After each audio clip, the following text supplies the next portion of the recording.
Hi everyone, I want to take a couple of minutes to walk you through what I worked on at the Reynolds Center for Business Journalism across both semesters. I started in the fall. My first piece came out of the SABU conference.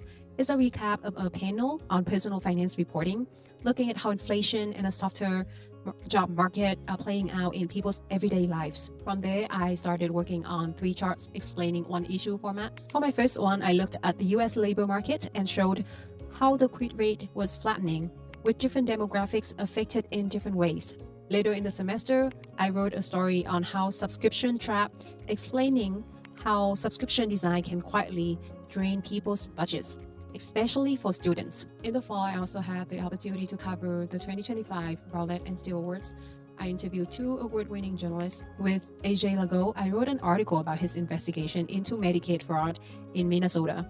And with Alexa York, I produced a podcast episode on her reporting about radioactive contamination in Luckey, Ohio. I also did a piece covering the award ceremony, highlighting investigation into corporate and misconduct, government failures, and systemic issues. The biggest project of the fall was my tricolor investigation.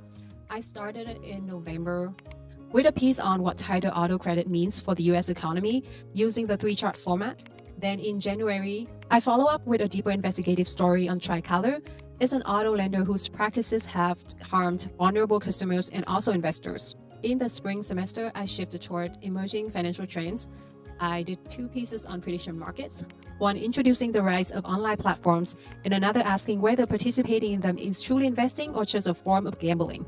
I also took part in our Lunch and Learn series where we each share insights from our reporting beats.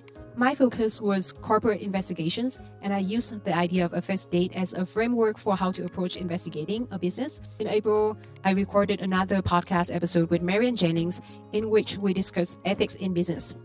Most recently, I wrote a feature called A Room for Readers. It's a profile of Changing Hands bookstore here in Phoenix. Along the way, I also produce short videos like this one, trying to bring readers into each story. And that's a wrap. Thank you for watching.